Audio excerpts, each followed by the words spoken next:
जय जिनेन्द्र। जीवम जीवम दवम जिनवर बसहीन जेणली दिठम देविंद विंद वंदम वंदे तम संवदा शिरसा। पंच परमेष्ठी भगवान की जय। जीव और अजीव के विशेषों की चर्चा हो रही है। आश्रव बंध और संवर की चर्चा पूरी हो गई। आज जो गाथा हम करेंगे अभी, उसमें निर्जरा के बारे में ग्रंथकार ने बताया है। आइए गाथा उच्चारण करते हैं। जह कालेन तवेणय, जय कालेन तवेणय, भूतरसं कम् पुग्गलं जेण, भूतरसं कम् पुग्गलं जेण, भावेण सणदिणेया, भावेण सणदिणेया, तत्सरणं चेदिणी जरा दुविहा, तत्सरणं चेदिनी जरा दुविहा। जह कालेन अपने समय से, या तवेण या तप के द्वारा, भूतरसम फल को भोग कर, कम पुग्गलम पुद्गल कर्म, जेण भावेण जिन भावों से, सड़दी झड़ता है, निर्जरित होता है। निर्जरा दो प्रकार की, एक भाव निर्जरा, एक द्रव्य निर्जरा। भाव निर्जरा जिन भावों से निर्जरा होती है, और कर्म का निर्जरित होना द्रव्य निर्जरा। पहले भाव निर्जरा बताई कि जिन आत्मा के परिणामों से कर्म अपने समय पर या तप के द्वारा अपना फल देकर झड़ता है, वह भाव निर्जरा है। और कर्मों का झड़ना द्रव्य निर्जरा है। एक बार देखें, थोड़ा इस गाथा का अर्थ जरा सा कड़ा है, ध्यान देंगे तो आएगा। जह कालेण अपने काल के अनुसार, यथा काल, और तवेण और तप के द्वारा, भूतरसम कर्म का रस भोग कर, फल देकर, पुग्गल कम अर्थात पुद्गल कर्म, जेण भावेण जिन भावों से, सड़दी झड़ता है, निर्जरित होता है, आत्मा से अलग होता है, लिया उसको भाव निर्जरा जानो। और तत्सडणम उस कर्मों का निर्जरित होना, च इति ये दूसरी अर्थात द्रव्य निर्जरा जानो। इस तरह निर्जरा दुविहा दो प्रकार की कही गई है। पहले भाव निर्जरा बताई, बाद में द्रव्य निर्जरा बताई। पंडित जी, निर्जरा किसे कहते हैं? आत्मा से कुछ कर्मों का अलग होना, इसका नाम निर्जरा है। समस्त कर्मों का अलग हो जाना तो मोक्ष है। आत्मा से कुछ कर्मों का पृथक होना निर्जरा है। पंडित जी, निर्जरा कितने प्रकार की होती है? निर्जरा दो प्रकार की, एक द्रव्य निर्जरा, एक भाव निर्जरा। आत्मा के जिन परिणामों से कर्म आत्मा से पृथक होते हैं, वो भाव निर्जरा, इसको हम जीव निर्जरा भी कहते हैं। और पुद्गल कर्मों का आत्मा से पृथक होना, निर्जरित होना, ये द्रव्य निर्जरा। वैसे निर्जरा के दो भेद शास्त्रों में और भी मिलते हैं। एक भेद मिलता है अविपाक निर्जरा, एक मिलता है सविपाक निर्जरा। सविपाक निर्जरा का मतलब अपने समय पर उदय में आए, फल दे और झड़ जाए, सविपाक निर्जरा। अविपाक निर्जरा अभी उसके उदय का समय तो नहीं आया, लेकिन तपस्या के द्वारा समय से पहले ही उसको झड़ा देना, इसका नाम अविपाक निर्जरा। मोक्ष मार्ग में सविपाक निर्जरा काम की नहीं होती, अविपाक निर्जरा होती है। उन्होंने लिखा है, देखो, पहली सब के होए नहीं कुछ सरे काज तेरा, और दूजी करे जो उद्यम करके मिटे जगत फेरा। सविपाक निर्जरा तो निगूदिया के भी होती है, पेड़ पौधों के, अग्नि कायिक सबके होती है, क्योंकि कर्म उदय में आया, फल दिया और झड़ गया। लेकिन अविपाक निर्जरा जो है ये मोक्ष मार्ग में है। अगर अविपाक निर्जरा होती है तब संसार से बंधन ढीला पड़ जाता है। गुरुजी, क्या मिथ्या दृष्टि के अविपाक निर्जरा होती है? जनरल सभी लोग ऐसा जानते हैं कि मिथ्या दृष्टि के निर्जरा नहीं होती, पर नहीं, मिथ्या दृष्टि के भी अविपाक निर्जरा होती है। निर्जरा का प्रारंभ कहाँ से होता है? जब कोई मिथ्या दृष्टि जीव सम्यक्त के सन्मुख है, करण लब्धि में आ गया है और अधःकरण के बाद अपूर्व करण में प्रवेश कर लिया है, अब उसके प्रति समय असंख्यात गुणी निर्जरा होगी। कब तक? जब तक वो अनुवृत्ति करण के अंत तक है, तब तक वो क्या है? मिथ्या दृष्टि है। अविपाक निर्जरा हो रही है? बिल्कुल हो रही है। इसलिए अविपाक निर्जरा का प्रारंभ मिथ्या दृष्टि से मानना चाहिए। कौन सा मिथ्या दृष्टि? सातिशय मिथ्या दृष्टि, जिसके सम्यक्त तो होना है, सम्यक्त के सन्मुख जो है उसके लिए। कुछ लोग ऐसा कहते हैं कि बिना शुद्धोपयोग के निर्जरा होती नहीं, उनकी धारणा ठीक नहीं है।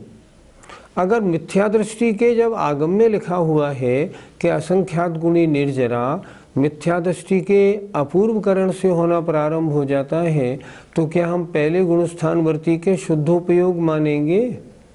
नहीं हो सकता, सवाल ही नहीं उठता। इसलिए ऐसी धारणा नहीं बनाना कि जब भी निर्जरा होगी तो शुद्धोपयोग से ही होगी, ये धारणा नहीं बनाना। धारणा ये बनाना निर्जरा शुभोपयोग शुद्धोपयोग दोनों से होती है। हमारी अविपाक निर्जरा होती है या नहीं, और अगर होती है तो कब होती है? यदि आपका पहला गुणस्थान है, मान लो मिथ्यात्व में आप हैं, मिथ्या दृष्टि है, निर्जरा होने का प्रश्न नहीं उठता। यदि आपका चतुर्थ गुणस्थान है और सम्यक दृष्टि है, तो आपके नमोकार मंत्र का जाप करने में, पूजा करने में, सामायिक आदि करने में कभी भी अविपाक निर्जरा होना संभव है। लेकिन अगर पहला गुणस्थान है और सातिशय मिथ्या दृष्टि नहीं है, तो निर्जरा का कोई प्रश्न नहीं उठता। पंडित जी, सराग सम्यक दृष्टि जीव के पाप कर्म की निर्जरा होती है या पाप या पुण्य दोनों कर्म की? सराग सम्यक दृष्टि जीव के तो पाप कर्मों की ही निर्जरा होती है, पुण्य कर्मों की नहीं। लेकिन जो वीतराग सम्यक दृष्टि हैं, उनके पाप कर्मों के साथ साथ कथनचित पुण्य कर्मों की भी निर्जरा होती है, ऐसा समझ लो। पंडित जी, तो फिर निर्जरा का मुख्य कारण क्या है? निर्जरा का मुख्य कारण है व्रतों का धारण और तप का करना। देखो, क्षायिक सम्यक दृष्टि जीव हो, उसके भी आचार्यों ने प्रति समय निर्जरा नहीं बताई, यद्यपि उसका सम्यक दर्शन बिल्कुल शुद्ध है।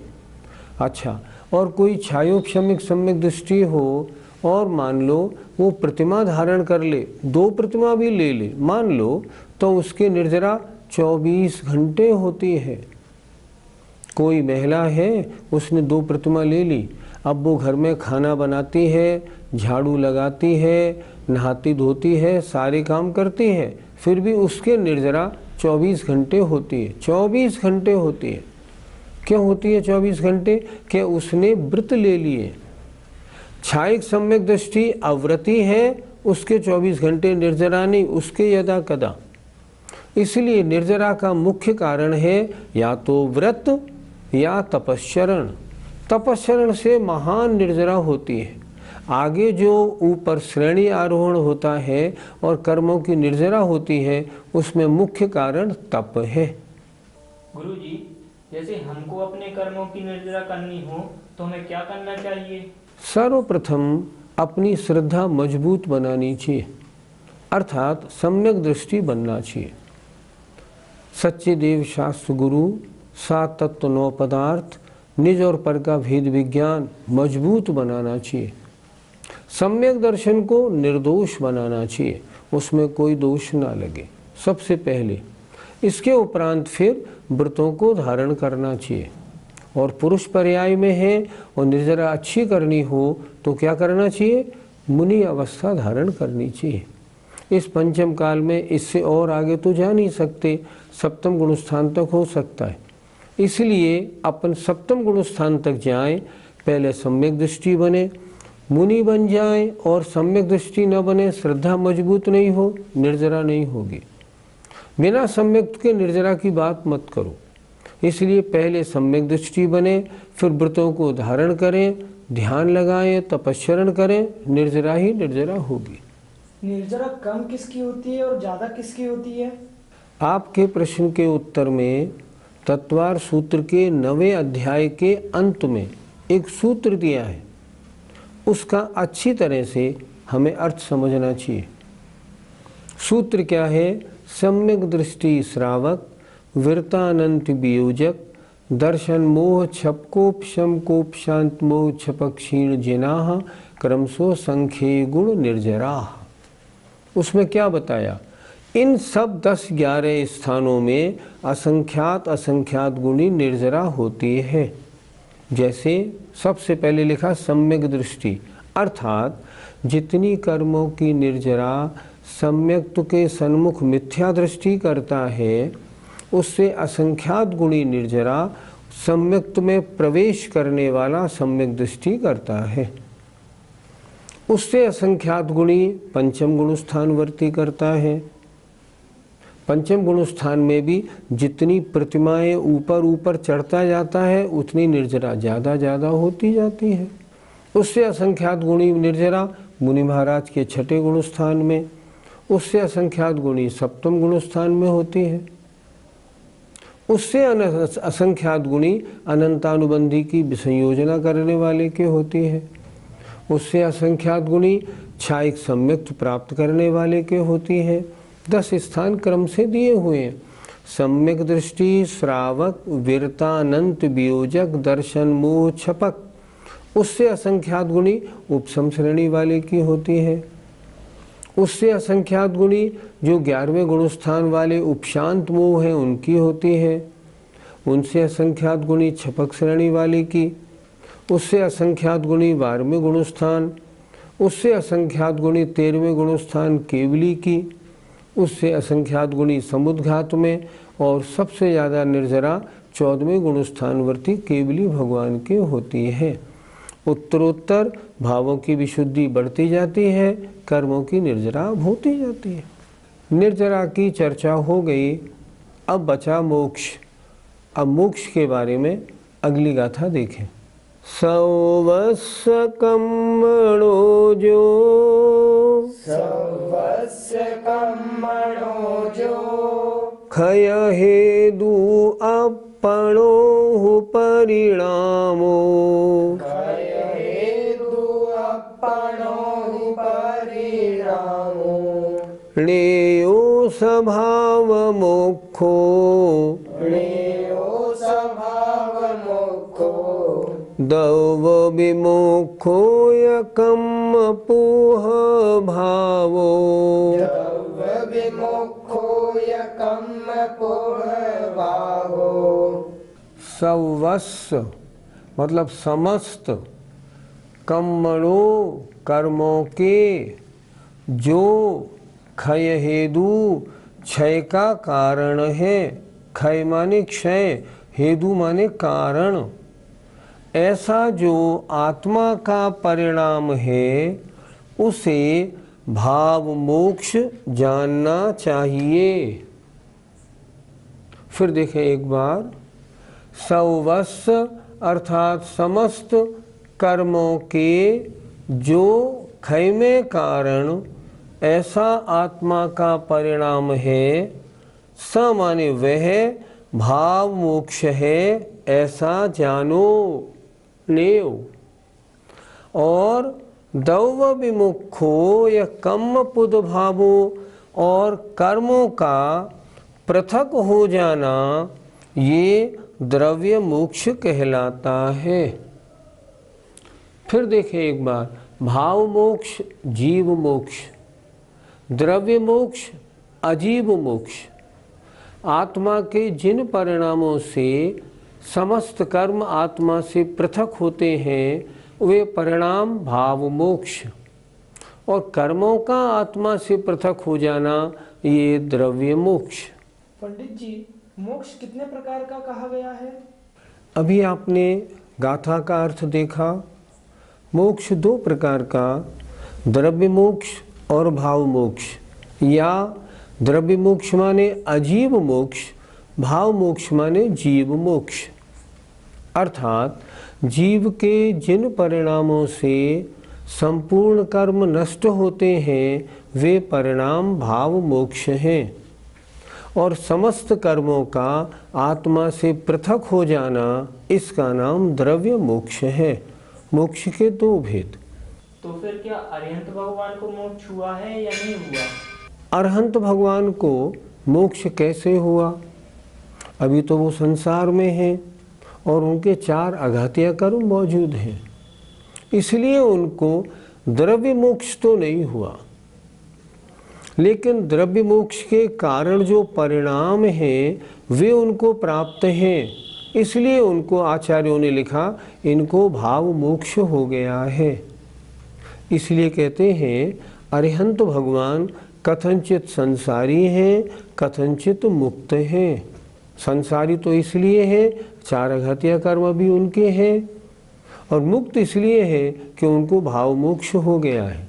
13वें गुण स्थान में भाव मोक्ष हो जाता है, अर्थात समस्त कर्मों के नष्ट करने के लिए जो आत्म परिणाम चाहिए वो प्राप्त हो जाते हैं। पंडित जी, मोक्ष का मुख्य कारण क्या है? सम्यक दर्शन, सम्यक ज्ञान और सम्यक चारित्र की पूर्णता, अर्थात निश्चय सम्यक दर्शन ज्ञान चारित्र मोक्ष का कारण है। पंडित जी, वर्तमान में क्या जीव मोक्ष जा रहे हैं कहीं से? क्योंकि भरत क्षेत्र में तो अभी पंचम काल चल रहा है, तो भरत क्षेत्र में नहीं जा सकते, तो क्या कहीं और से जा रहे हैं? आपने ठीक पूछा। देखो, विदेह क्षेत्रों में हमेशा चतुर्थ काल के प्रारंभ जैसी अवस्था रहती है, इसलिए विदेह क्षेत्रों से तो हमेशा मोक्ष जीव जाते ही रहते हैं। उसका तो नाम है विदेह क्षेत्र, जहाँ जन्म लेने वालों का शरीर अधिकांश का छूट जाता है, ऐसा विदेह क्षेत्र। तो विदेह क्षेत्र से आज भी मोक्ष बराबर जारी है। दूसरा, विजयार्थ पर्वतों के ऊपर भी आज 14 गुणस्थान आचार्यों ने बताए हैं, वहाँ से भी मोक्ष आज जारी है। भरत ऐरावत से नहीं, विदेह क्षेत्रों से और विजयार्थ पर्वतों से आज भी जीव मोक्ष को प्राप्त हो रहे। तो फिर वर्तमान में भी कितने जीवों को मोक्ष हो रहा होगा? शास्त्रों में लिखा है 6 महीने 8 समय में 608 जीव नियम से मोक्ष जाते हैं। कहीं से भी जाएं, विदेह क्षेत्र से जाएं, भरत ऐरावत से जाएं या विजयार्थ से जाएं, जोड़ कितना लगेगा? 6 महीने 8 समय में 608, इससे ज़्यादा नहीं। तो वर्तमान में भी विदेह क्षेत्र और विजयार्थ पर्वत से 6 महीने 8 समय में 608 जीव मोक्ष जा रहे हैं। तो फिर मोक्ष प्राप्त करने के बाद आत्मा क्या करता होगा? आपको लग रहा होगा कि मोक्ष प्राप्त हो जाएगा तो कोई काम नहीं, कोई धंधा नहीं, उनका मन कैसे लगता होगा? पर नहीं, ऐसी बात नहीं। जिस आत्मा को तपस्या के द्वारा मोक्ष प्राप्त होता है तो मोक्ष तो यही होता है। कर्म बंधन कहाँ टूटता है? यहीं टूटता है, मध्यलोक में। यहाँ कर्म बंधन छूटा, आत्मा सीधा ऋजु गति से ऊपर गया और लोक के अग्रभाग में जाके स्थित हो जाता है। सिद्ध शिला पे नहीं बैठता, लोक के अंत में जाके स्थित हो जाता है। अब वहाँ क्या करते हैं? जब तक संसारी थे ढेर सारी आकुलताएं थीं, तरह तरह के सुख दुख सुबह से शाम तक लगे हुए थे, उन सब सुख दुख से मुक्ति हो गई। सुख दुख के कारण जो कर्म का बंधन था उससे भी छूट गए। अब ऊपर क्या करते हैं, अपने आत्मा में मस्त रहते हैं, आनंद ही आनंद है। देखो, एक होता है सुख, एक होता है दुख। इंद्रियों को जो बुरा लगे वो दुख, और इंद्रियों को अच्छा लगे वो सुख। ये तो इंद्रिय सुख की बात हुई। इनसे परे एक होता है अतीन्द्रिय सुख, जिस सुख का इंद्रियों से कोई संबंध नहीं होता। उसके लिए आचार्यों ने लिखा है, इसे कहते हैं आनंद। तो जब सिद्धालय में पहुंच जाते हैं तो क्या करते हैं, परमानंद का भोग करते हैं। आनंद ही आनंद है। दुख किसे कहते हैं, आकुलता का होना दुख है। अब मुझे ये करना, अब मुझे नहाना, अब मुझे खाना खाना, अब मुझे पढ़ाई करनी, सब दुख का काम। वहाँ ऊपर पहुँच गए, अब सुख ही सुख है, कुछ करना शेष नहीं। उनका नाम क्या रखा, सिद्ध जीव। सिद्ध माने जिनके सारे कार्य सिद्ध हो चुके, अब जिन्हें कुछ भी करना शेष नहीं, कृतकृत्य हो चुके हैं, सारे कार्य कर चुके, इसलिए निश्चिंत हैं और परम आनंद में बिल्कुल लीन है। अब दुख का कुछ काम नहीं। पंडित जी, अरहंत और सिद्ध भगवान में क्या अंतर है? हम रोज पूजा में पढ़ते हैं, कर्मन की 63 प्रकृति नाशी। अरहंत भगवान के तो कर्मों की 63 प्रकृतियों का नाश होता है। सिद्ध भगवान के 148 सारी प्रकृतियों का नाश होता है। मूल अंतर तो ये है। अगर कोई ये प्रश्न करे, क्या उनके ज्ञान में, उनके दर्शन में कोई अंतर है? नहीं, कुछ नहीं। दोनों को अनंत ज्ञान है, अनंत दर्शन है, कोई अंतर नहीं।